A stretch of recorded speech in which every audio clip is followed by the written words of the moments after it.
So, I like your shoes. I saw on your form it just said human aggressive. Right, so go ahead and fill me in on all that. Well, it didn't start right away. We got him as a rescue at 12 weeks. First year, normal, puppy, and then right around the 1 year mark, started getting nippy. Kind of just, not aggressively, but like defensively biting like hands or something like that. Then it got progressively worse. It seemed worse with kids at first. He nipped my niece's face. Well, it started, yeah. Yeah. And at first I was correlating to him maybe being sick.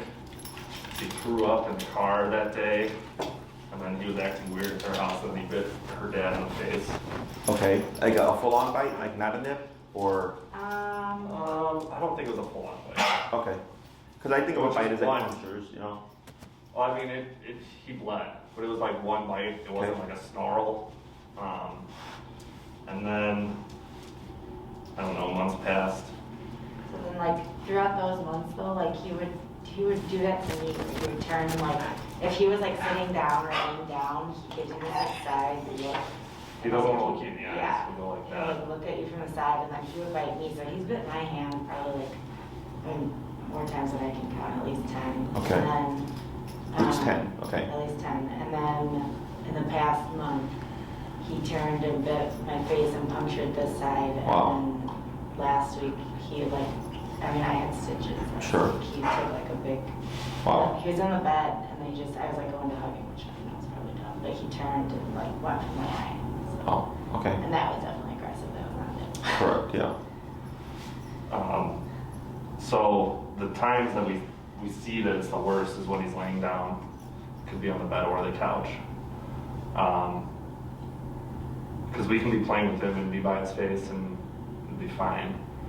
I don't know if he's possessive over the couch or whatever. Sometimes he just gets too tired that he just doesn't want to mess with Be anyone. bothered. Yeah. He'll start turning his face. He'll like lift up his lip like he's annoyed. Yeah. And sometimes we can tell him to get down, Mm-hmm. and then he'll be fine. And then he'll get really needy afterwards because we scolded him. We just got the shock collar a couple weeks ago. Is this what he's running currently? Yeah. Okay. And it helps with some behaviors. He doesn't. He used to bark and nip at the TV. He pretty much doesn't do that anymore. I can just pick it up and not even use it at all, and he'll usually stop what he's doing. But these instances of biting are so sudden that we can't really use the shock collar to train him with it. But obviously, I mean, especially in the beginning, it didn't seem aggressive to me, except for when someone's outside a window or he sees a new person, then his hair will go up on his butt and his neck. But that one was definitely aggressive. Yeah. Okay, so let's go back. When he bit your niece, or nipped, right? What was the context again?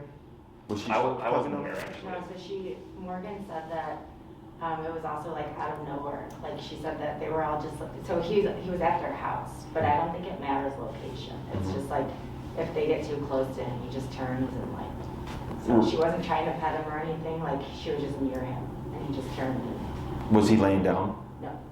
He was standing? And then she was just standing as well? Do you know that for sure that he wasn't laying down? Yeah, Morgan told me they were all just standing. Okay. I mean, the only way I can see that happening is if it was unread. Because to us, a lot of people say like, this dog's unpredictable. And then I'll ask them questions and I'm like, well, that's where your dog's actually telling you it's going to happen. But the human does not recognize that, right? So like you said right now, he'll turn his head and he'll curl his lip. You've learned that, right? So like, let's say from their perspective or their viewpoint, maybe he was just turned and it would look like they were just standing, but he was actually like, giving the warning, and because she didn't move, he loaded and then went. That's how I could see that playing out. Because dogs don't do things without reason. Okay, it can seem unpredictable, but dogs don't do things without reason, like a human could. A human could like just decide out of nowhere to just punch you, Dogs don't do that. Dogs, there's gonna be a trigger, okay? So when it comes to that, that's the way I would see that being possible. If they know for a fact, like let's say I'm looking at them from behind, and I don't see his face and he's turned that way, and the child is standing here, and then after a few seconds, boom, this happens. It's because he was warning already, and she just stayed there, and then he's like, okay, if you're not gonna move, I'm gonna make you move, and then the nip happens, okay? What happened with the dad? So he was at their house for the first time, and this was like that was like the very first bite of all of them. And that was the first time he'd ever left the house, So he was other on than a long car ride, and then he was at their house, and my dad loves dogs, so he was like, right in his face, petting him and stuff. Yeah. So they were like face to face, and Yeah. he just went through. Okay. And he bled, but it wasn't like your kind of bite, right? No, it was just a little like scrape from his teeth. Okay. Yeah. And then for you said you've had at least 10 on the hand, and now 2 on the face. Yeah. Okay. The 10 on the hand, were they like just like nips, scrapes, or did you ever get a full-on bite there as well? I mean, I've had like puncture wounds from it, not like. But he's asking, was it like the bites in your face where he was going like this and he wasn't stopping, or was it like one? It was just like a one and done. Okay. Yeah. But he did puncture on those. Yeah. Because there's different degrees, right? I think what you're kind of evaluating as the worst is like when he bites and shakes, Yeah. right? Where there's like an intent to do harm or whatever. Yeah. And not that there's not intent to do harm to the other ones, but it's one thing to bite and release and another thing to bite and shake, right? Whereas I'm categorizing it as anything that's a full-on bite is up there, okay? So you've had a few of those in the hand, okay? When you got the ones in the hand, were you petting him when he was laying down? Were you, okay, Yeah. for the most part. Were there any that bites the hand that were not around that context? I don't think to you, so. but to The your only- mom. Yeah, to my mom, she was just in his vicinity. He was standing up. She was standing up, and she was reaching near him. And he just went. She wasn't even reaching to pet him. Yeah, it was just like. I didn't In the area. I didn't even know he was there, honestly. Yeah. Okay, The only other time I think when I was standing and he was not laying down was around food. So he's like a little food aggressive. resource guarding, yeah, okay. And then the 2 on the face, I think you said he was laying down and you moved towards him, was that Yeah, so correct? we were both laying down. It was in the bed, and I moved towards him. Tell more specifics about the most recent. On my face. Yeah, like tell him what he was doing, what you were doing. So It was he in the morning. Yeah, it was in the morning. He was still, we were all just waking up. I was he still asleep. He was laying down, just like Sick. curled up by my feet. So I just went by him to like pet him and like hug him, and he just turned. I mean, it was like I barely was out.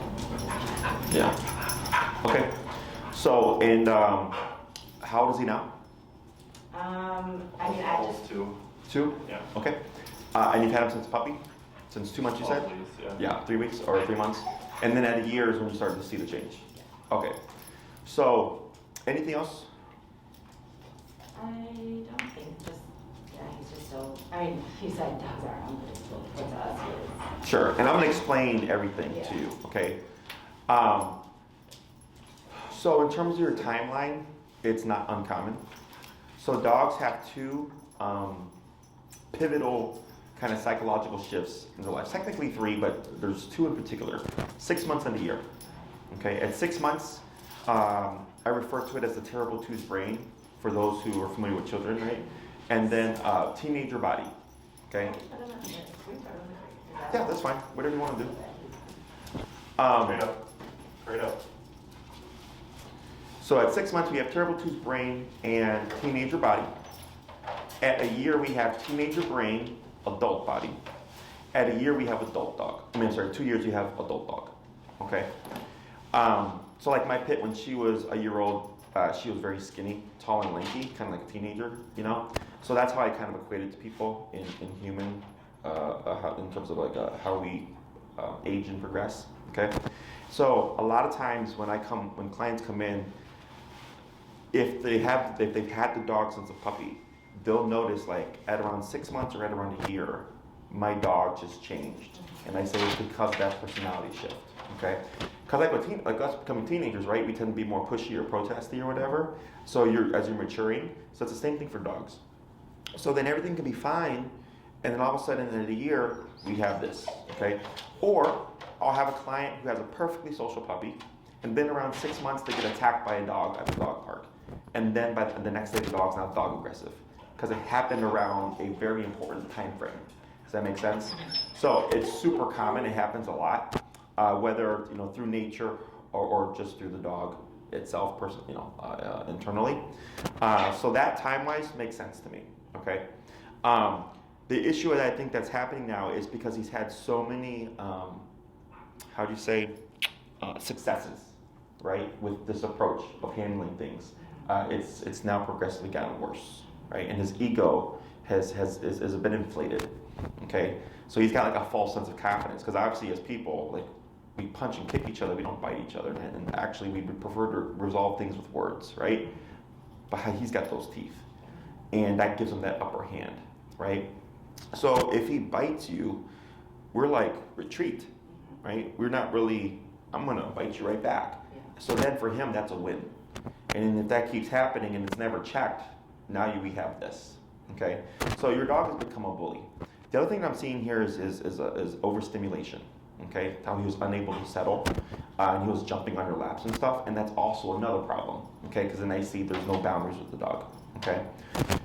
So a few other things would be like, can you have people over, or does he not? No. We haven't tried because we don't want them to get this. Okay. I mean, we have it, we would put him in a crate here. Yeah. What's his behavior in the crate? He's getting better, but he runs a lot, and But he's not barking. Early on, he was pretty whiny, and if we leave him in there and leave the house, he's pooped. He's pooped in there. But if since we got this, we had people over, and I just beaked it like once or twice, and he wasn't barking at all. He was just relaxing. Okay. So if he's in the kennel and the guest comes over, he's mainly whiny. Yeah. Okay. Okay. So that's technically like a good sign. Okay. Has he ever bitten you?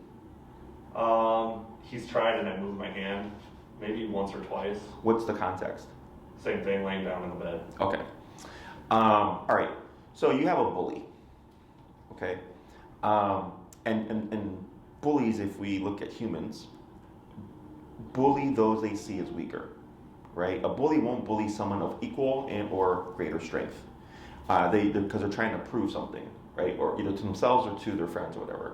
Dogs are very similar, okay? So, and it's not that he's trying to prove something to himself or whatever. It's just, it's in animal nature that if they can control something, they will, okay? So it's nothing good or bad, it's just how dogs are, okay? And he's not trying to like take over the household or anything like that. It's literally internal to him where he's like, oh, I can do this to you and you'll give me what I want. Cool. He's gonna do that, okay? So, and that's what I was going to earlier when I was like, because he's had so many uncorrected instances of using his mouth and getting what he wants in response. Even if you shout at him, he still wins that altercation because he full on bit you, you know? The only way in that, in that context is if a dog were to bite me and I confront the dog back with physicality and back the dog off and get the dog to retreat. That's how we would actually win the situation, right? Which is something that people aren't gonna do because they don't wanna either get a bit more, right? Or in their mind, they're thinking it's wrong because of how we're raised, right? Physicality is wrong or it's abusive, so on and so forth, and we'll talk more about that later, okay? So in the animal world, if he bit another dog, it now starts a conversation. And that dog goes, okay, I'm gonna submit and leave you alone, or that dog goes, no. We're in a fight about this. And they will fight to the death, okay? And I've walked into homes with dead dogs. Because people think like dogs actually do, they go, yes, they're animals, okay? So for dogs, if they feel they need to eliminate the threat, and do you have your remote? Yeah. Go ahead and, yeah, you can use your remote. And just use it however you would use it. If a dog thinks it needs to take out the threat, and it's given the opportunity to and it has the strength to, it will, okay? Hey. So use your stem. That's what I was just using. Sit. It sounded like a vibrate. I'm sorry? It sounded like a vibrate. Oh, you want me to actually shock? Yeah. So is that making sense, right? So you can scold him, put him in timeout, and do all that stuff, but it will never match his dog bite. So he will always win that conversation. Okay? So now you have a bully, and you have a dog with no boundaries, and a little bit of anxiety. Like if you look at him here, this panting and stuff, overstimulation, anxiety, not uncommon that they come together, because they're very similar. Anxiety, as humans, like, will pace, right? We want to move. It's the same thing for dogs earlier, how he was moving and jumping. But it's also can be overstimulation, which is the brain's inability to shut down. Okay? So, so what can happen is the dog's overstimulated, they don't know how to relax, which then causes anxiety in response, because the dog goes under stress because they can't relax. Okay? And if a dog is constantly under stress, then we're more likely to also see these kinds of things. Because like yesterday I have a case that just started, it's a reactive case. Okay, so when I had the consult here, we couldn't even have a conversation because the dog kept growling at me and tried to lunge at me. So I had to help the lady relax the dog as much as possible, but he never fully relaxed. We had the first class yesterday. Within 5 minutes of doing e-collar, the dog was sitting down at her side and I was moving and jumping and the dog wasn't doing anything. And she's like, this is crazy, how does this work? And I was like, because when you showed up, there was nothing to tell the dog to chill or cut the crap. So he was constantly under stress, but now that we've calmed the dog down, he's not up here, he's down here. So he's not gonna jump to that conclusion, okay? We tend to wanna target things at the problem, right? Oh, my dog is lunging at someone, I'm gonna punish the lunging at the person. But it stems from something. So you have to address that root cause, and then we see, does that address the symptom, okay? And it's not a guarantee that it does, there's exceptions and stuff, but that's almost always the first approach that we're gonna use, okay? So, when it comes to a case like this, the other things that we're looking at is, when you mentioned he's unpredictable, I think he's very predictable. Do you know why? Because we said that he does the mouth thing. I'm sorry? Because we said the behaviors that he does before he bites. There's that, right? But that you may not always see that. Where have most of the bites been? What's the most common context? He's laying down. Yes.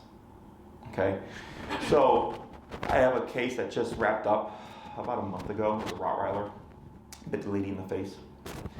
And same exact thing. Okay. And I told her, I cannot make your dog like you in her personal space. Just like someone cannot make you like them in your personal space. Does that make sense? Right? So here we think, oh, but the dog's so sweet in these contexts. And I go, yeah, of course. But there's certain contexts where the dog goes, I don't want to be bothered. Does that make sense? So the issue that I come across is the human thinks and wants one thing, and the dog is another way. Okay? So with that particular case with the Rottweiler, it was a constant back and forth between the owner and I. Because she kept coming back with oh, guess what? She tried to bite me again. And I was like, were you trying to hug your dog while she was laying on the couch? And she's like, yeah. And I was like, what did I tell you the past 3 weeks? And she's like, don't do that. And I'm like, so why are you still doing it? Because I cannot make that happen. Does that make sense? So I'm going to tell you the same thing here. Your dog is a bully, right? And we can correct things, but there's a couple of problems with this. One, when you're going to hug him when he's laying down, we already know he doesn't like it.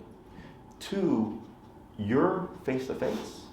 The risk and liability that comes with that action is too great of a gamble. Does that make sense? So the way we would approach this is, I'm not saying there's things that can't be resolved, because I see a lot of stuff that needs to be resolved. Like all of this here is nonsense. He should be laying down relaxed, okay? So yes, that we can help with that. When he was trying to jump on your lap and stuff, we can help with that. When he was overstimulated and all over the place, we can help with that. We can drop all that stuff down, and then we see how does it impact them in other areas, okay? Which is like the laying down stuff, okay? I'm gonna gamble on, even if we address all this stuff, he's still gonna have the boundary of don't bother me when I'm sleeping on the couch, okay? And it's a balance of stuff. It's a balance of what the human needs and wants, and then it's a balance of what the dog needs and wants, okay? So then, I would probably just tell you if your dog is laying down. Now, it's one thing if you want the space. If it's like, hey, I want to sit down, and I know if I go there, the dog's going to try to protect the space, we can address that. That's not a problem. But what I wouldn't do is tell you, yes, we're going to get this so you can hug your dog while he's on the couch and he's not going to bite you in the face. Okay, that would just be irresponsible of me. Okay, that would be something where I would just say, just leave your dog alone. Okay, because and tell everybody else, leave your dog alone if you see this happening. And then if it's someone like, well, we have people who won't listen to us, then I wouldn't have those people over. Okay, unless he's kenneled or something. Okay, because it does happen. I get it from clients who are like, Jesse, we told our guests not to pet our dog, and they pet our dog, and then he bit them. And I'm like, well, that's on them because you told them don't do that, and they did it, right? So it's a balance of these things. It's not just we want the dog to not bite us. We want the dog to tolerate everything that we do to him. We want this and that, and it's making the dog do all these things to kind of succumb to the owner. It doesn't work that way, okay? Because the psychology of like, it's my dog, I should do whatever, I should be able to do whatever I want with them is not a thing. It's a concept that I come across a lot with dog owners, but it's not a thing, okay? Does that make sense? Because, I mean, just take yourself as a human, and if you take those same things that you're doing to your dog and apply it to yourself, and it's like, you know what, you're right, like, I don't like it when people do that, So, the way we would approach this is you're in the right direction with your e-collar, okay? Now, earlier, what's very common, but it's also working against you, is you did tone to vibrate to stim, okay? So you got warning, warning, stim, or consequence. And the problem with that theory is, let's say you want a dog to not be reactive, not lunge or whatever, right? And we do warning, warning, stim, is the dog knows that. And the dog knows I can get away with escalating this behavior until I feel that vibration, right? Because then I know the next step is a stim. Does that make sense? We don't do that. We just kick in with stim, okay? Because that's what a dog would do, just bite, right? He's giving you plenty of examples. And you may say like, well, yeah, but there's the warning, and I understand that. But for dogs, when you remove the warning and it's just the consequence, the only way to avoid the consequence is not even to think about it, not to even think about it. Does that make sense? So like for me, this red light here in Western Diversity, I've ran it twice in the last 2 years, okay? The first one, I was like, damn it, right? And I was like, not gonna do that again. That's a waste of $100. And then months later, I got caught off guard, and I was like, uh-oh, and I tried to make the light, and then I got another ticket. So now, as soon as I see that, and I don't think I'm gonna make it, I just stop. I don't care if it's yellow. I'm like, I'm not gonna gamble this, because I just got the consequence. There was no warning. Does that make sense? So it's similar. When it comes to the stim part of the collar, yep, stim, and then relax. When it comes to the stim part of the collar, the reason why it's more effective is because dogs are physical animals. They do what? They bite. And here, this is a dog bite. Okay, this is 10 stitches. This is from a Great Dane. This happened within 4 hours of being here on his first day for a board and train. Okay, he did not want to go in the kennel. That's all it was. Okay, he had never been in the kennel in his life. He was a year old, unneutered, never been trained, never been put in the kennel. He destroyed the owner's house, chewed up everything. Okay, so he came here for his first day of a 4-week board and train. I worked with him with training. Everything was great. I was actually just trying to see if he would fit in the kennel I had because I hadn't had a large dog yet. And he was like, nope, not going to go in there. Bit me in the hand. So he's not aggressive. He still comes here for daycare and boarding and stuff, and we've had no issues with him. So the owners came to pick him up because I had to go to the doctor, get stitches, and I told them, get your dog a kennel and start putting your dog in a kennel. And I'll train him when I get better, right? And we trained him, everything's fine. He's a good dog. But physicality, right? And I did not put him in the kennel. I stopped that behavior. So that's a dog's language, primary language, okay? So your e-collar here, the shock and or nick function, that contraction is your physicality. Now the way you're applying it here is more so as a punisher, okay? Which is not incorrect. It can be layered in that way. But we always want the dog to see it as a communicator first, okay? Because then if that random shock just happens and it has not been layered in correctly, for the dog it's seemingly random, okay? So I had a client last year, she had a blue Dutch Shepherd, very nervy guy, very reactive, and she had done her own e-collar work, and she had worked with the trainer, because at her daycare facility that she used to work at, and the dog was still like, quote unquote, really bad. So we went to Oz Park, and I'm working with the dog, and the dog is yelping for everything, just like what you heard here, right? So I'm like, something's wrong. Like, why is the dog yelping so much? And she had, because she was so used to operating at max power, was maxed out on the collar and continuousing her dog, which is the harshest correction that you can give on that particular model for everything. So I was like, hold up. I was like, no, don't do that. I was like, we're gonna dip that collar down, and then we're gonna use the NIC function, which is the pre-timed contraction, right? And when she came back the following week, he was like 70 to 80% calmer.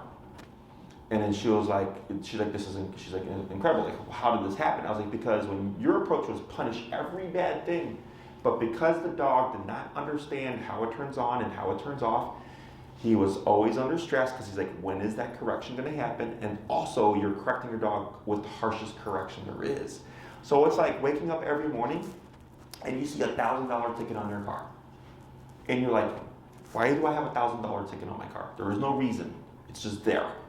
And you don't know how to stop it, okay? It's gonna make you very anxious or nervous, right? How do I stop this? It sucks. Same thing for the dog. He just kept getting those harsh corrections, and the way she was applying it, he just thought they were random. So he was constantly like this, because he's like, when is it gonna happen? But as soon as we taught him the communication of e-collar, he just started to settle, because now he's like, oh, it turns on if I do this, it turns on if I don't do that, and then as long as I adhere to those things, I can avoid the collar altogether. And now the dog's stress levels dip. Does that make sense? What's your setting currently at? The lowest. What's the lowest? 1 out of 99. Okay. You see how you yelped? So the next thing is your collar. 1 out of 99, your dog shouldn't even feel. Okay, let alone yelp in response. So in terms of your collar, I'm assuming you can get this on Amazon. Probably like $100. I don't remember what it was. 60, yeah. You would need a new collar, okay? Because the one, if I got a collar right now, even our highest powered collar, and put it on your hand and put it at 1, you wouldn't feel anything. You probably wouldn't feel anything until about 15. And when you did feel 15, it would be subtle, okay? And I saw the contraction. It was pretty big that he jumped and yelped, right? Is the issue with these models and like older collars, so some people call this as a shock collar. We call it an e-collar or a electronic collar or stim collar, but we don't use the word shock because you're not electrocuting your dog. Are you guys familiar with TENS units, TENS? They have like a chiropractic offices or physical therapists. It's the machine where they put the probes and it moves the muscles. Oh, yeah. Yes. So a professional level e-collar is that technology. Okay, these kinds of e-collars, I don't know the technology well enough to explain it, but that's where we're coming. We're more along the lines of like a shock. Okay, now the term comes from a couple of places. One, in the dog training world, where there's two fronts. There's positive only, and there's trainers like myself that use positive and negative. Okay, so they like to use the word shock, torture, pain, whatever, to deter people from using these tools, right? Then there's also old school e-collars. They had like 5 levels, okay? And let's say at 3, your dog was yelping, but then at 2, your dog wasn't listening because the jumps were so high, okay? So then you're kind of stuck. It's either your dog listens and yelps or your dog doesn't listen at all, okay? So there was no in between. Our collar has 127, okay? So 5 and 127 would be the same, except we have 122 more divisions. Does that make sense? With your collar, you have 99, which to me, I'm like, oh, that sounds good. Like that's what we have. But if he's already yelping at 1, the lowest setting, I go, that's definitely not something we want to use, okay? Because it's always so harsh that it can cause more of this. He closed his mouth, but right now he was like turned and panting, right? Because it's too much as opposed to just enough. Does that make sense? That's why I didn't go straight to the shocking initially. Sure. That's only the 3rd time I shocked him. He yelps like that every time. Okay.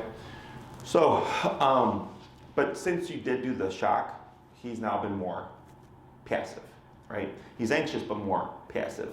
So, it's a collar, 199. I just had the thought in my head. So it's like, let's say, I was raised old school. I was spanked growing up. And in my opinion, I was spanked appropriately for my actions, right? But I've also had friends who were spanked as well. And when we've talked about it, they're like, yeah, my parents went way over the top. right? And they're like completely anti-spanking because of that experience, because they weren't so much opposed to the consequence, they were opposed to the level. Does that make sense? Whereas for me, I was spanked appropriately for my behaviors, so I'm not against it. And that's why now I'm like, man, looking at my life and how I've progressed and stuff, like it makes so much sense why I'm good at dog training, because it's about physical consequence, but I come in appropriate to the dog, right? And with your third time of using this collar, and you're like, well, that's why I wanted to delay it, right? But even though I understand the delay because of that logic, and it makes sense to me, but ultimately he needed the physical in order to just cut it out. But that's why you would need a professional level e-collar, so that, because otherwise if you're trying to train with that, your dog's gonna yelp every single time, because you're gonna have to use that stim function, because that's his language. Dogs don't vibrate each other, or they don't beep at each other. If anything, they just bite each other. Okay, so with the correct e-collar, you would be able to jump in with physical stimulation without always getting that response. Okay, and I help you figure all this stuff out. Questions about any of that stuff? So the way I would approach this case is first class is always walking on the leash with the heel. Okay, is he reactive at all on leash when you walk him towards dogs and people, or just dogs? Both. Okay. So we cover the heel first, and the heel helps resolve the reactivity on leash outside. Okay, and the reason why the heel is so important is because most people walk their dogs 3 times a day, 7 days a week in the city of Chicago, right? So at 3 times a day, 7 days a week, you get to practice this exercise.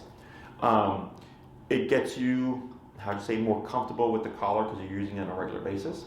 It gets your dog more comfortable with the collar because you're using it on a regular basis. It helps us figure out what our ranges are. Is he going to need 20? Is he going to need 65? When is he going to need these levels? So if he's being reactive, we may find the collar being higher, but when there's nothing going on, the collar's probably going to be lower. That's generally how that works. And so the first class, I coach you through everything. I don't touch your dog. Okay, you're there, you're present, you have your system. I guide you through everything. I coach you through it, and then I give you your homework for the week. Okay, you come back a week later. I ask you a few questions. How'd it go? Did you see reactivity? Was it better or worse than what it was before? How high did you go on the e-collar? Like, I get all this feedback from you. And with that, we go into week 2, which is the second half of heel. So let's say let's say you come back and you're like, he's 70% better on reactivity. There's only like 30% left. I go, excellent, that's a big a jump in progress, right? And then I'll ask you, when was he reactive? And you may say like, oh, when a dog lunged and barked at him. That would make sense, because that dog put threat on him first, so he's just going into defense mode. And then I would give you insight on how to address that, because it's all about time and repetition, okay? And then I give you the second half of heel. You go off, rinse and repeat, do your homework, come back class 3, how are we doing? Reactivity's even better, he's like 90% better. I'll say, what's the last 10%? And you can say it's still other dogs that bark at him, but it's when they're at a certain distance of him. Then we know we have a threshold now. Okay, and we're just kind of slowly closing that gap until ultimately we want to eliminate reactivity. Okay, and then so first 2 classes are almost always going to be heel. Okay, the third class and on are what are going to be variables. Okay, so we have 6, 9, and 12-week programs. I have a 3-week program as well, but that one is meant like strictly for dogs that are reactive. So it's kind of like, I just want to walk my dog in peace and not have to deal with reactivity. That's what that's for. In your case, you have reactivity, and then you have the aggression within the home. Okay. So if we did like 6 classes, I'm bare bonesing it. I'm giving you what I know you need. Okay. So I'm not going to cover stuff that I don't think that's going to be helpful or applicable to you. Okay. So first 2 classes are on heel. What does that resolve? If we're still struggling with reactivity, third class may be a class strictly on reactivity. Okay. And it's really just knowing all the options that you have available to you with the tool that you're using, and then using them kind of like one by one, and just kind of ticking them off the list of like, this didn't work, this didn't work, this didn't work, until we find what works. Okay. So 2 on heel, a third potentially on reactivity. The 4th one, if he is possessing furniture and stuff, we would need to have a cue for him to leave the space. So if I know a dog is on the couch, and if I sit next to them, they're going to come after me. If I remove them from the couch and then sit down, they won't do anything because they've been removed from what they would protect. So there's nothing to protect, okay? And dogs are what I call on and off. They're on when all the prerequisites have been met, and they're off if they've not been met, okay? So what that means is, did you see that it was viral? It was a video, I believe it was two Malinois, and there's an electronic fence opening and closing, and they're on either side of the fence, and when the fence closes, they're attacking each other, and when the fence opens, they stop. And it closes and they attack each other, and it opens and they stop, okay? So it's called barrier aggression, right? And you're like, really? And it's like, yes, you can find this on like TikTok or whatever. So when the gate is closed, it creates a barrier, which then can now a separation, and then the dogs go into territorial mode, because now they're defending their respective spaces. And when you remove that boundary, there's no longer a barrier. They're now in the more so communal space, and the aggression turns off, because there's nothing to protect. So if I have a dog that's a resource guarder and they're chewing on a bone, and I know if I put my hand within a certain distance of that bone, the dog is going to start growling at me, right? But if I don't meet that prerequisite and stay a certain threshold away from the dog's going to just chew their bone, no problem. Does that make sense? So it's on or off. They're not like humans, whereas a human, something could piss you off and you can hold on to it throughout the day, and then something else could like set you off even more or whatever. Dogs, as soon as you remove your hand, they chew the bone like nothing happened. They don't sit there going, you try to take my bone from me, like how dare you, and like hold on to it for the rest of the day, okay? And in my book, that's positive, because there's context, right? So we know pretty much almost as fact, if he's on the couch, I want to just leave that dog alone. I don't want to be in his personal space, right? So I can avoid that from happening. But then if it's like, well, I do want to sit down, we would teach the dog to surrender the space. So if I sit down, he's not going to defend it or whatever. We're not going to get a trigger because he's been removed from the context, okay? And it's not to say that you can't invite him back. It's a very weird thing. Like if you go in with the dog there, you may see resource guarding, but if you remove the dog, go in and then invite the dog, you won't.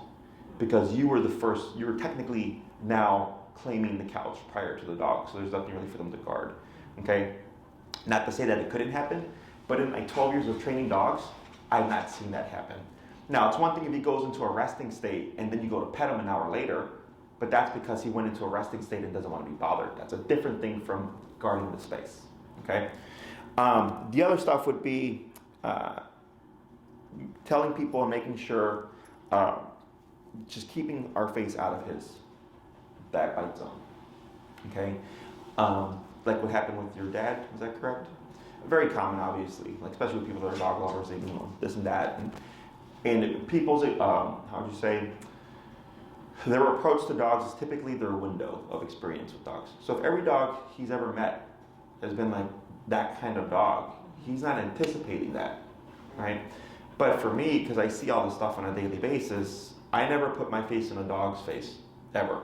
And when it comes to my dogs, I actually don't even do it with them. If they put their face in my face to lick my face, it's whatever, but I don't come to them because I find it to be disrespectful, okay?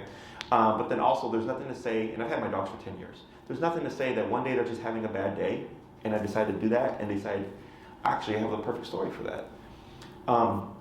When I started my business very long time ago, 10, 12 years ago in Texas, one of my first clients, I was a 7-year-old lady, she had like a 100-pound lab, and her like best friend's cousin or something had a German Shepherd.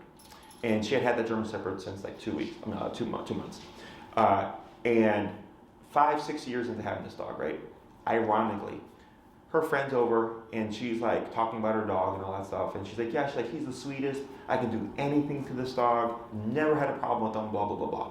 He was sleeping on the couch. She goes over as she's talking to her friend, and as she's like saying this stuff, puts her face in his face while he's sleeping, he bites her in the face, right? And my client at the time was like 5-6 years with this dog since a puppy, and this happened, and it's the first sign of aggression this dog has ever shown. And I said, yeah. I was like, because what's to say that, and judging by how she was talking about the situation, right, she's probably been doing this for 5 to 6 years with this dog, and finally the dog goes, cut the crap, and bites her, right? So even with our own dogs, if the dog is sweet and stuff, it's not to say that one day they can't change their mind, right? Much like with humans.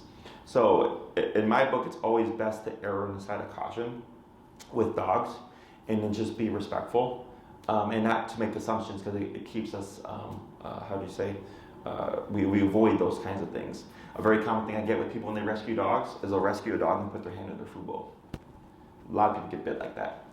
Okay, it's very common. And I'm like, why did you put your hand in your food bowl? They're like, well, I just wanted to show them that, like I'm in control of everything, this and that. And I'm like, well, that's not how that works with the dog in the dog world. Okay, but it's just the mentality of what humans have and stuff. So with the 6 weeks, we're just bare bonesing it. 2 on heel, resolve the reactivity and all that stuff. A 3rd class on reactivity if needed. The 4th class, how do we get them to surrender space? Okay, and then see, what does this resolve in the home? What changes do you start to see? Do you start to see them be more relaxed? Do you start to see them being less stimulated and stuff like that? And I would just say err on the side of caution and just leave the dog alone when he's in his personal space. And then if you want to have affection with him, you would actually call him into your space. Okay, because now he's entering into your space as opposed to you entering into his space. Those are 2 different things for a dog.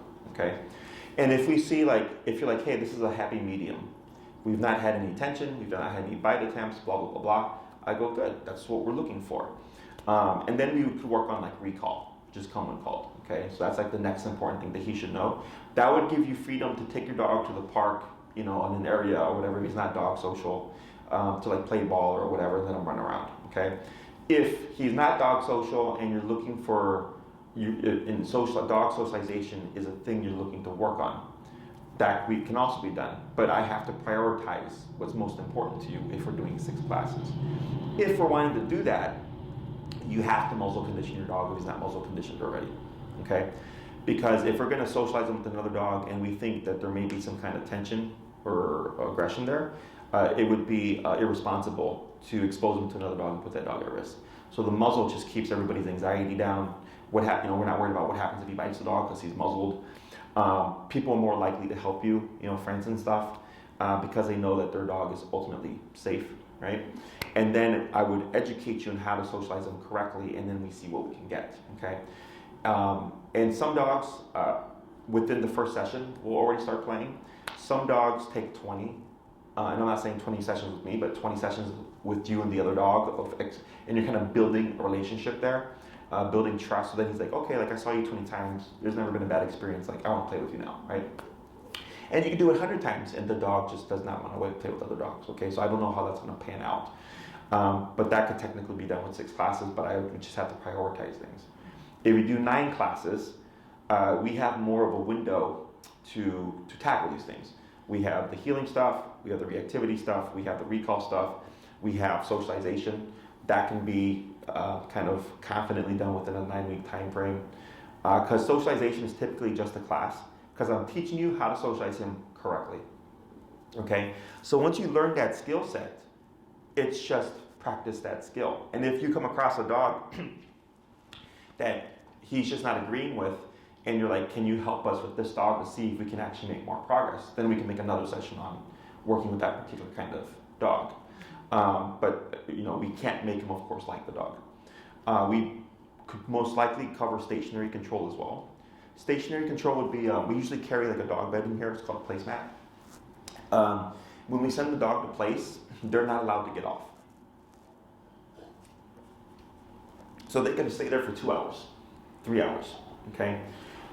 So if it's we want to start getting him around people, but we don't want to have him wandering and free, when you kennel him, it creates a separation, okay? Now, earlier when I said when he's whining is actually a good sign, because if there was, in my opinion, agitation towards your guests, he would be flipping out and barking, and you'd be like, yeah, he goes crazy, as opposed to he's whining. Oh, in the kennel too? Because if we don't have him in the kennel, that's how he is. That's how he is. Yeah. Okay, so it's the opposite way around. Okay, so there's an exercise that we have to address that. It's not so much obedience training as it is, communicating with him to just relax, and that he does not need to be territorial over the home. That response is normal. It's just not really acceptable in our world, especially if the dog's showing aggressive tendencies, right? Because in his mind, even for you, if at 6 o'clock you have a guest coming over, you know all this stuff, right? But for him, when he hears that doorbell or door knock and he triggers into territorial behavior, he doesn't really relate it that way. He's just like, what is that sound, right? So it triggers him into territorial behavior. And when you open the door, if the territorial behavior has not been resolved, it just carries through, right? So now he's going to target the person, anticipating they're a threat because he's being suspicious, and then things can escalate. So we want to calm the dog down first before you open the door. So then he's able to take in the situation more rationally. So that's one approach. The second approach is place work, which if the dog is on the bed, they won't move for hours. Okay, so if it's like I put him on place at 5, my guest comes at 5:30, they're there till 8 o'clock, and then they leave, he wouldn't move the entire time. But they wouldn't interact. Okay, he's just in his own space. And we're not putting any social pressure on him by having them pet him or anything. So then he's learning, okay, well I can be here and I don't have to be kenneled, and I don't have to be a jerk to these people, and we can coexist peacefully, okay? If you're wanting to try to socialize him with people, which I would most likely say not to because of how everything has worked out. I mean, he's got about 15 bites on him now, right? He's got at least 10 with you on the hand, 2 to the face, 1 with your dad. I think you said 1 with your mom as well, was it? Yeah, and his niece, right? So I would say, you know, when it comes to the people thing, I always like to aim for 110%. But he would be probably my case with that many, my first case with that many bites on his record, so to speak. Okay, so with that in mind, I go, your best bet is muzzle. So then we protect everyone from anything potentially happening when guests come over and stuff, but then also control. Okay, and those two things paired together would allow you to have guests come over, more of a like a normal, you know, social life or whatever, and not have to worry about your dog. Okay, 12 classes just gives us even more time to establish control and address things. Okay, so if we did not have the behavioral issues, the way these programs play out with the 6, 9, and 12, think of 6 is walk my dog, go to the park, right? Heel and recall. 9 is walk my dog, go to the park, and like go to restaurants, so the dog won't move for a while. 12-week is all that stuff, plus you go to the dog beach, you go to forest preserves, you know, you take your dog everywhere, he's going to be off leash everywhere. So a 12-week program is all the commands to an off leash level, okay? When it comes to cases like this, we're still doing behavior, even though it's an obedience program. But I'm just focusing on the obedience that I know that's going to be functional for you, and that's going to be useful to you. And then we're also working on behavior at the same time. Does that make sense? Yeah. So for a client that does 12 weeks, at the end of 12 classes, they get a fully off-leash trained dog. You wouldn't get a fully off-leash trained dog because we're going to be taking time to work on the behavioral stuff.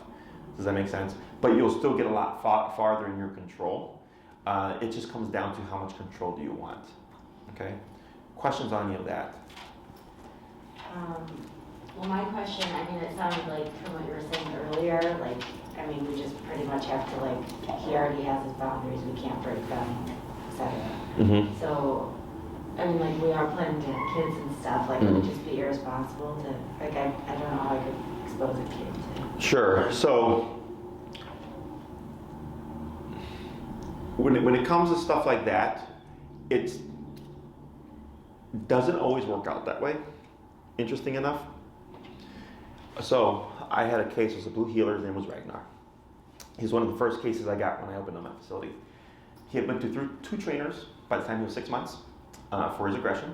I showed up when he was 7 months, and he was fucking crazy, okay? Both human and dog aggressive.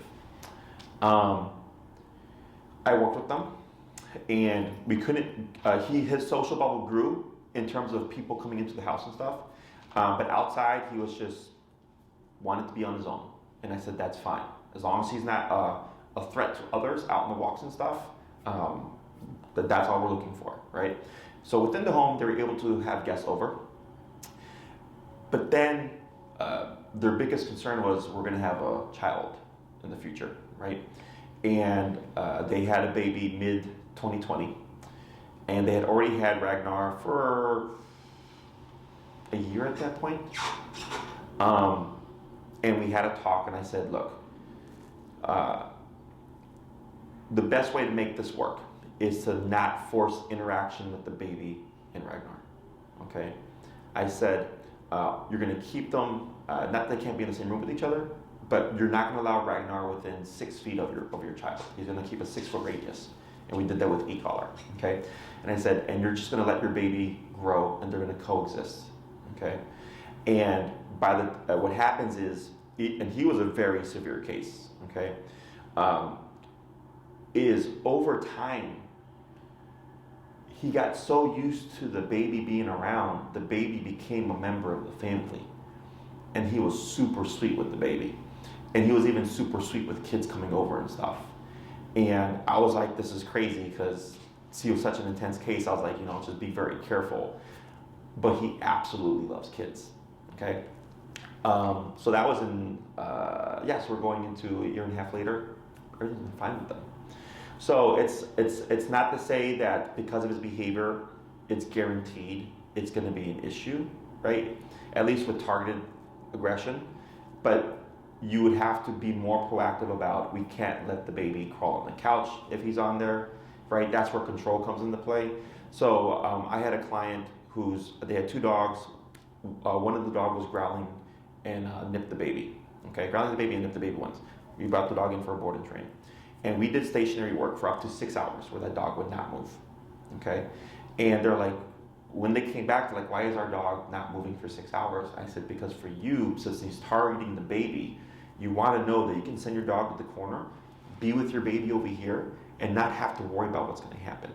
Or if the baby's crawling or in the walker thing, right? You just focus on your baby because you know your dog is not going to move. So that high level of control allowed them to kind of remove one stressor, as opposed to where's the dog and where's the kid. Does that make sense? So that's where the control comes into play. But it's going to be more work for you, because you have to be very aware and proactive of what's going on. So it's like, oh, baby's crawling, we're going to take him and we're going to kennel him, or we're going to put him on place over here, and then we're acting as a boundary for the baby so the baby can crawl over here, right? And if we see the baby going for the couch, we remove the baby, remove him from the couch, right? Address him, and then you can let the baby crawl up on the couch. It's more work in the sense that you have to be more proactive. Because I would say contextually, he's probably still going to guard furniture and stuff, right, in his personal space. And then it's raising that child with, you don't touch the dog. Okay? I have a case that I worked with 10 years ago. They moved to WOMAD now. They had a baby 2 years ago. And that's the life that they have with their dog. This is the child and the dog don't interact. Because the dog has even bitten bit the husband, bit the wife, bit the stepmom, and bit somebody else too. Okay? So I told them, your best bet, don't even try to have your kid interact with the dog. They just observe. Okay? So there's always an answer. It's just, is the answer acceptable to you? Does that make sense? I get clients with aggressive dogs, and I'll tell them this dog needs to be muzzled anytime they're around people. And they go, I don't want this dog to be muzzled. I want this dog to learn to be around people without the muzzle. Then I tell them I can't help you. Because I'm telling you your dog's going to need a muzzle. And if that's not something they're willing to accept, I can't help them because I already know the liability, right?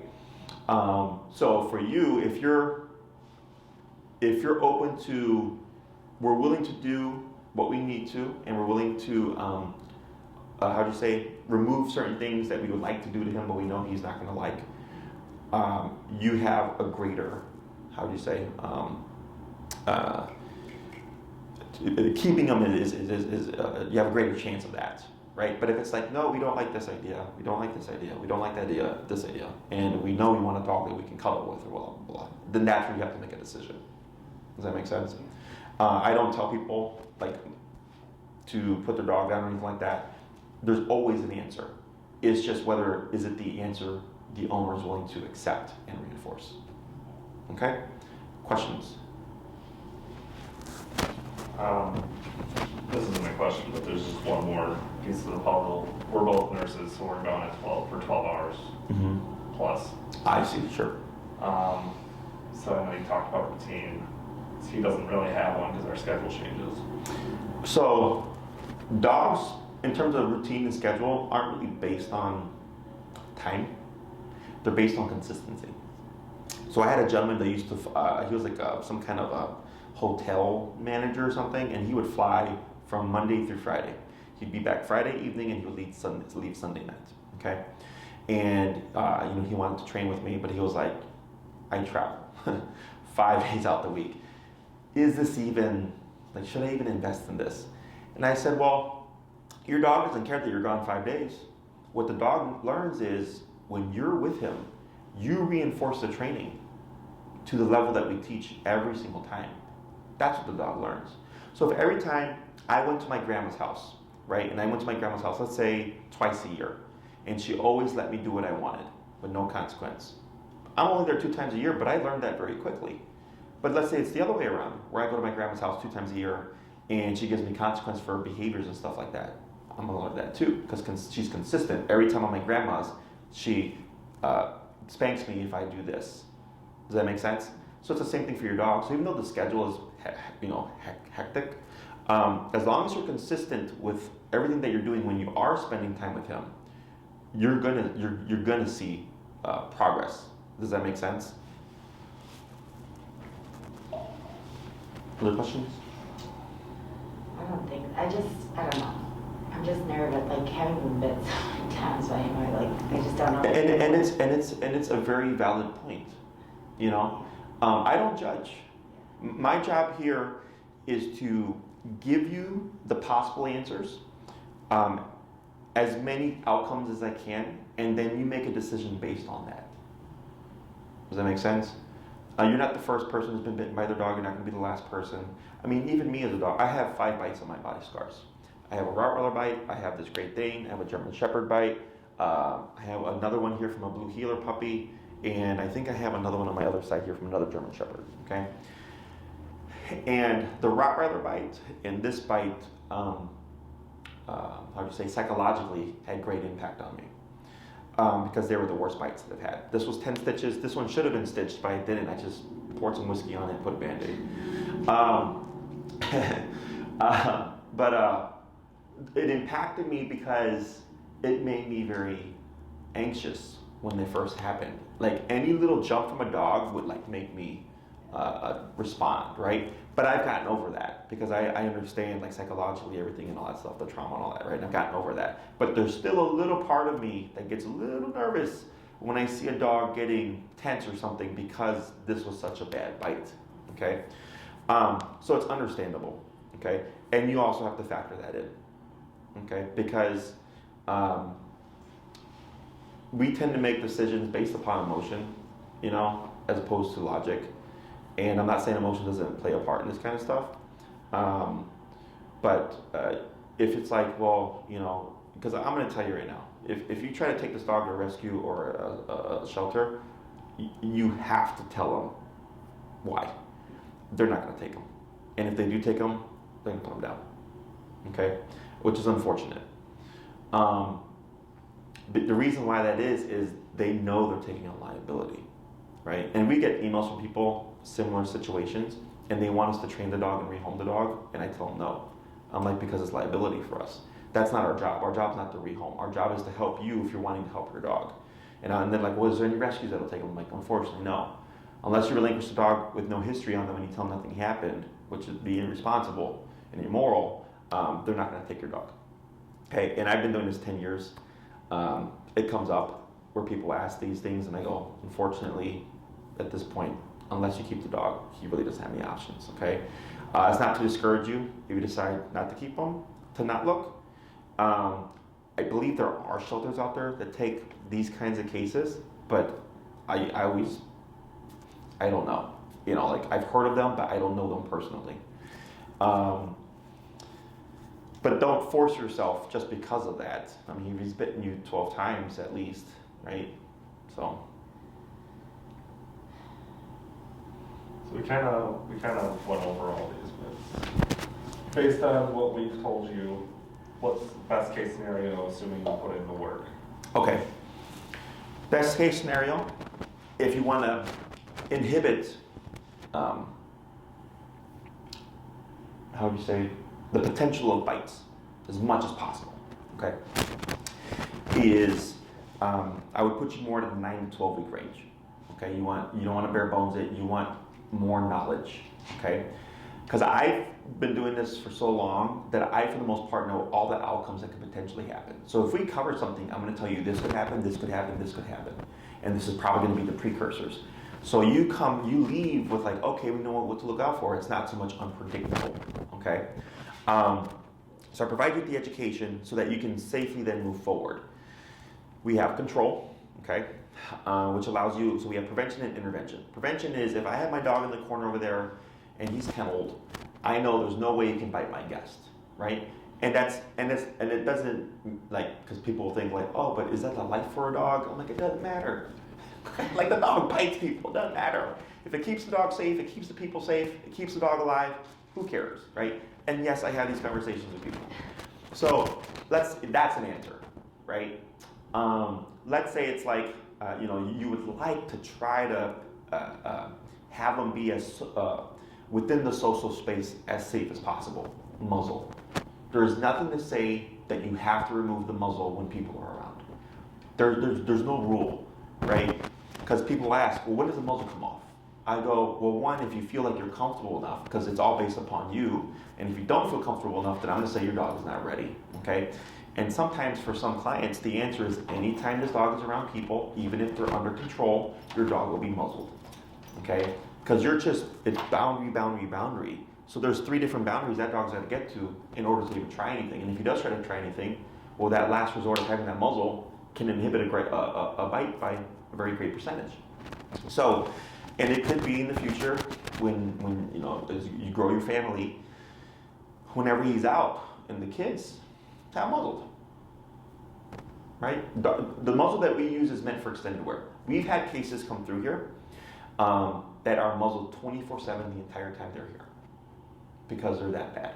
Okay, I always leave it to my staff, and I tell my staff, if you feel comfortable, you can remove the muzzle. Ragnar was a case that for the first, I would say, let's say 14 times he came here, he was always muzzled. But then the staff was like, he's super sweet with us. And I go, if you feel comfortable removing the muzzle, you can. But always remember, he's that kind of dog, right? And he was great. We've had no issues with him here. He's sweet. He plays ball with us. He's great with the family and everything. So they found their nice happy medium, right? But in the beginning, he was muzzled 24/7, okay? We have a dog that comes here for daycare who's muzzled 24/7, okay? Because no one has gotten to the point where they feel comfortable with him. And he's bitten the owner and he's bitten the dad, okay? So I go, fine. That's our answer to that particular owner. Like, if you want us to board your dog, that's fine. In daycare, that's fine. But your dog is going to be muzzled 24/7, okay? So if they weren't comfortable with it, I just say, find another daycare. So it's the same thing for you. The muzzle is the greatest tool that you have, okay? And it's not mean. He can still eat. He can still drink water. He can still open his mouth freely and pant and all that stuff. It's meant for extended wear. And you'd only have him wear it when you feel like he needs it. So if he's going to be out and around the kids and stuff, or if he's going to be around guests, you would have it on. If like you guys have a date night and there's a babysitter for the kids and stuff in the future, and it's just you and you want to give him a break from the muzzle and be free, you can remove it. He's there with you, but then you would avoid hugging him when he's on the couch. Does that make sense? So I think best case scenario would be we need heel, we need recall, and we need stationary control. 3 basic commands will get you a lot of stuff.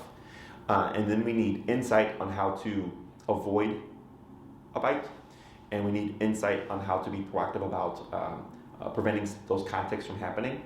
And then muzzle conditioning, which you would want to start that process now, okay? Because muzzle conditioning can be overnight, oh, the dog loves muzzle now, or it can be months of conditioning, okay? There's no real way that it progresses. We have videos that we can send you to start that process. But in any way you decide to approach this, if you're going to keep that dog, the muzzle is going to be your greatest tool, okay? Because it just helps inhibit a full-on dog bite, okay?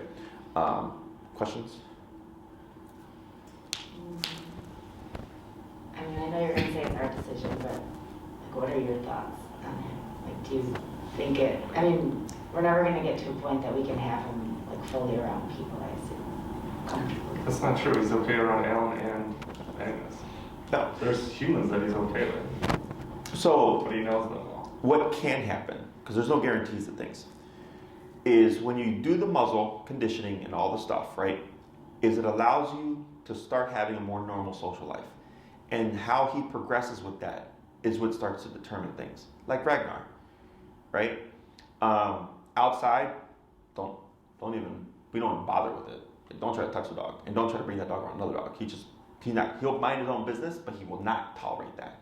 But you come into the home, he's opened up a social circle. He loves kids, and he loves us when he's here, right? So, and this is a case where I was like, he's probably not going to be that social, and he had a very great kind of growth in his behavioral issues.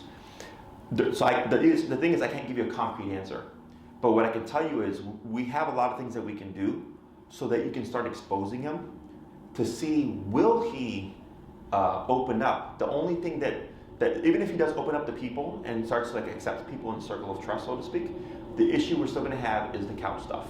Like those things are always going to be a thing because they're different contexts. It's one thing for the dog to accept people coming into the home. It's another thing for the dog to accept people hugging him when he's on the couch. Does that make sense? So it's not to say you can't make great progress, but you want to think of it as the minimum that you would achieve. Your dog doesn't like people coming over, blah, blah, blah, right? But you have the tools to work on all that stuff. So if you're happy with this bare minimum, then it's even better if we achieve more. Does that make sense? So if you are willing to accept the bare minimum with your dog, which would be if people are over, he'd be muzzled, he may be kenneled and or on place during that time frame. Not to say that we won't work on socialization. In the future, family grows and stuff, I'll educate you on how to approach that, which is going to be a lot of just precautionary measures. Whenever he's out with the baby, of course, muzzle and all that. And if you're like, yeah, he's kind of more of just on his own, minding his business and stuff, and he has to be muzzled, but we've got to keep our dog, and we're happy with that bare minimum, then anything on top of that is just icing on the cake. Okay? So, does that answer? Yeah. Because we tend to want to go by, I want this. And I'm like, don't go for this. Like, this is a goal. Yeah. But if you can accept this kind of bare minimum stuff, then anything we get past that, like, Ragnar, I told him the same thing. I'm like, I don't know if I can get this dog to like people, this and that. So the fact that they're able to have people come over and him not attack them, and he's actually warmed up to people, and the fact that they've had their baby, he loves the baby, and children coming over was such a huge win for them, that they're like, we don't care if our dog don't like dogs. We don't care if our dog doesn't like people outside, because inside the home is the most realistic context. Okay? I guess that's what stinks about the couch and stuff, because that's like 90% of it. Yeah. It happens. Unfortunately, this is like a rare case. Where I'll get where the owner was looking for a cuddly type dog. Yeah. And we get a completely want nothing to do with the owner, type of thing. In your case, he does want something to do with you. But I've had cases where the dog wants nothing to do with the owner. And the owner's just like, man, this sucks. I can only have one dog, and this is the dog that I ended up with, right? And I'm like, yeah, it is what it is, but, if it's not about what you want. We know better. The dogs don't. The dog's not doing anything to be a jerk. Yeah. The dog's just, that's their personality type, So, anything else? I don't have anything. Okay, mull it over, talk about it. There's no rush. There is an answer. It may not be the answer that you want, but it's really based upon a lot of control and a lot of precaution. Okay, and then if we can progress past that, beautiful. If we don't, well, at least you already know, I was willing to accept this, and then we already knew going in that this is what we may end up with, right? So that just makes that easier. Use logic, don't use emotion, okay? And then whenever you're ready, you can reach out to Maria, and then she may follow up with just a general email. Don't feel pressured, we need to respond. But I don't want you to start this and then be like, nah, this isn't going to work out for this, because we have a lot of people that are wanting to work with us. So I want people that are we're good to go, right? They're committed. Otherwise, if you're utilizing Maria's time and you're taking a time slot and everything, and then it's let me have to turn the client away, and they, because they need that time, You know what I'm saying? Like we just want to keep things moving. But otherwise, he's like not the worst case because it's contextual. You know, I had a couple in Wilmette that the dog, the husband couldn't even walk into the room if the wife was with the dog because the dog would attack him. Yeah, and it was interesting because the wife was a therapist, and I was talking about psychology with her, and it was kind of like a pat on the back. She's like, man, Jesse, she's like, you're very insightful. She's like, did you study psychology or anything in college? And I said, no. I'm like, this is just stuff that I've learned through dogs and just common sense and thinking and, you know, all that stuff. She's like, we do the same thing with humans. It's very similar, right? And it was interesting because she was a therapist and everything that I was saying was resonating with her. And I kept telling her, you cannot coddle this dog because you're empowering the dog. And she's like, yeah, it's the same thing with kids, right?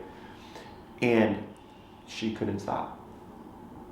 She needed to coddle. She needed the dog at her feet. Like, yeah, it was like, this was like a thing. And I told her, I'm like, but he full on jumped and attacked the husband and latched onto his arm and brought him down. And I was like, and I gotta say, the love that husband had for his wife, because, you know, we talked about this stuff, and I was like, I'm sorry, sir. I was like, I can't, you know, I was like, your wife is unfortunately the biggest issue, and it just, for me, didn't click because she was a therapist, and everything was resonating and making sense to her logically, because she's like, yeah, this is like very similar to humans, but she wouldn't change, you know? And then the husband was like, yeah, he's like, I understand it, but his life was very precautionary. If he came and if he was by like the outside of the threshold and he saw the dog right there, because the dog always had the e-collar on, he would call the dog out to remove the dog from the room, and then he would enter. So that's the proactiveness that I was talking about with you earlier. But yeah, that was a pretty, like, just the complexity of that case because of the humans, you know? So, but there was an answer for them. You know, they still have the dog and all that stuff. That was, I think, 3 years ago. In that 3-year time frame, I wish it was 0, but he did get bit once. Okay, but this used to be like an every other week occurrence where this dog would bite him. So at least it went down from every other week to once in 3 years. And it was human error. Like he just brain fart one day and like walked into the room and like forgot to like be proactive. So, okay. So you said it's not the worst case, but he's definitely up there. He's up there because of the number, you know, and then because it's you, his owner, you know, that's also the hard part. When it's external, it's easier because you know the problem is to anybody outside the home, but anybody inside the home is safe. That's easier, but because it can also be internal, even though contextual, that's why it's harder. Okay. Anything else? Okay. Talk about it, mull it over, no rush. And you don't need to get back to us if you decide anything different. But if you have any other questions, you can reach out to Maria, and if they pertain to me, like she'll email me and I'll send her an answer. Okay. All right. It was a pleasure, guys. Thank you so much. You're welcome.